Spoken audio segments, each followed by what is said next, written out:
Hello friends, welcome to our channel all time real fact న్యూస్కి స్వాగతం. ఒక big breaking update అనేది మీకు తీసుకురావడం జరిగింది. ఎవరైతే మన ఛానల్ని ఫస్ట్ టైం చూస్తున్నారో సబ్స్క్రైబ్ చేసుకోండి, అదేవిధంగా లైక్ చేయండి, అదేవిధంగా షేర్ చేయండి, అదేవిధంగా కామెంట్ చేయండి.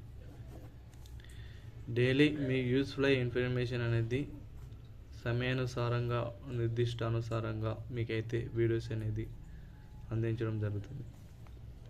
డైలీ బ్రేకింగ్ అప్డేట్ అనేది మీకు కొత్త కొత్త విషయాలు అనేటివి రాష్ట్ర ప్రభుత్వం చేపడుతున్న పథకాలను, అదేవిధంగా కేంద్ర ప్రభుత్వం చేపడుతున్న పథకాలను, అదేవిధంగా రాష్ట్రాల్లో జరిగే బ్రేకింగ్ అప్డేట్, అదేవిధంగా దేశంలో జరిగే బ్రేకింగ్ అప్డేట్ అనేది ఎప్పటికప్పుడు మన ఛానల్లో మీకైతే అన్ని ఛానల్లో కంటే మీకు ముందుగా అందించడం జరుగుతుంది. కాబట్టి ప్రతి ఒక్కరు కూడా బెల్ ఐకాన్ ఆన్లో పెట్టుకుని సబ్స్క్రైబ్ చేయడం మర్చిపోకండి. వివరాలను ఇక్కడ ఒకసారి పరిశీలించినట్లయితే కోట శ్రీనివాసరావుకు ఎన్ని కోట్ల ఆస్తులు ఉన్నాయో తెలిస్తే షాక్ అవుతారు. ఇటీవల తెలుగు చిత్ర పరిశ్రమలలో అందరినీ కలిచివేసిన సంఘటన కోట శ్రీనివాసరావు గారి మరణం. ఎంతోమంది నటునులతో, అగ్ర హీరోలతో, కథానాయకులతో కోట శ్రీనివాసరావు గారు ప్రత్యేకమైన నటనతో తాను చిత్ర పరిశ్రమలో ప్రత్యేక స్థానం పొందడం జరిగింది. ఎన్నో అవార్డులు, అదేవిధంగా ఎన్నో బహుమతులను, అదేవిధంగా ఎంతోమంది పేరు ప్రఖ్యాతలు పొందిన నటనలలో కోట శ్రీనివాసరావు గారు ప్రత్యేకం.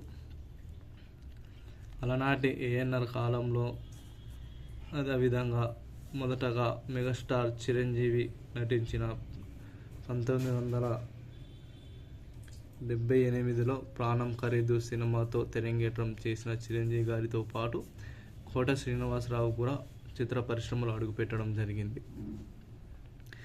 ఈయనకు చాలా విలన్గా, అదేవిధంగా కమెడియన్గా, అదేవిధంగా తండ్రి పాత్రలో, తాత పాత్రలో తనదంటూ ప్రత్యేక శైలిలో ఒదగడం జరిగింది.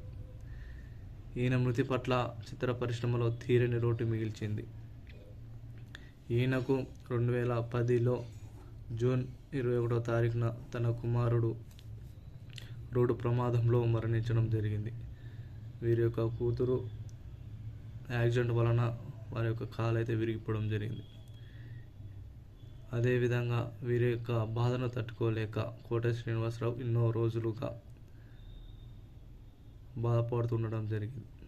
ఇటీవల కాలంలో అనారోగ్యంతో మృతి చెందిన కోట శ్రీనివాసరావు గారుకు చిత్ర పరిశ్రమలో పలువురు సంతాపం అయితే వ్యక్తం చేయడం జరిగింది. అగ్ర హీరోలు చూసుకున్నట్లయితే మెగాస్టార్ చిరంజీవి గారు, అదేవిధంగా పవర్ స్టార్ పవన్ కళ్యాణ్ గారు, మహేష్ బాబు గారు, అల్లు అర్జున్, బాలకృష్ణ లాంటి ప్రముఖులు, అదేవిధంగా ముఖ్యమంత్రులు కూడా నారా చంద్రబాబు నాయుడు గారు, ఆంధ్రప్రదేశ్ రాష్ట్ర ముఖ్యమంత్రి చంద్రబాబు నాయుడు గారు కూడా తరలి వచ్చి కోట శ్రీనివాసరావు భౌతికాయాన్ని సందర్శించడం జరిగింది. ఏది ఏమైనా కోట శ్రీనివాసరావు గారు మన మధ్యలో లేడని, అదేవిధంగా వీరి మరణం అందరినీ కలిచివేసిందని చెప్పుకోవచ్చు. అయితే కోట శ్రీనివాసరావు గారుకు ఎన్నో కోట్ల ఆస్తులు అనేది ఉన్నాయని చాలా చెప్పుకోవచ్చు. ఎందుకంటే దాదాపు 750 పైగా చిత్రాలలో నటించిన కోట శ్రీనివాసరావు గారు రియల్ ఎస్టేట్లో, అదేవిధంగా ఇతర వాటిలో బిజినెస్లో వారి యొక్క డబ్బులను కేటాయించడం జరిగింది. వీటితో పాటు చిత్ర పరిశ్రమలలో వచ్చిన డబ్బులు, నటనలో వచ్చిన డబ్బులు, ఇలా చూస్తున్నట్లయితే చాలా ఆస్తులే ఉన్నాయని చెప్పుకోవచ్చు. ఏది ఏమైనా ఎన్ని కోట్ల ఆస్తులు ఉన్నా కూడా ఒక మంచి వ్యక్తిని మనం కోల్పోయామని చెప్పుకోవచ్చు. ఇటువంటి సంఘటన అనేది ఇటు తెలుగు చిత్ర పరిశ్రమల్లో, అటు బాలీవుడ్లో కూడా అందరినీ కలిసి వేసేయడం జరిగింది. ఇటువంటి తాజా సమాచారం కోసం మన ఛానల్ని సబ్స్క్రైబ్ చేసుకోండి ఫ్రెండ్స్. అదేవిధంగా బెల్ అనే గంటను ఆల్రెడీ పెట్టుకోండి. వీలైనంత త్వరగా వీడియోని అందరూ కూడా షేర్ చేయండి. మరిన్ని వీడియోస్ కోసం మన ఛానల్ని సబ్స్క్రైబ్ చేసుకోండి.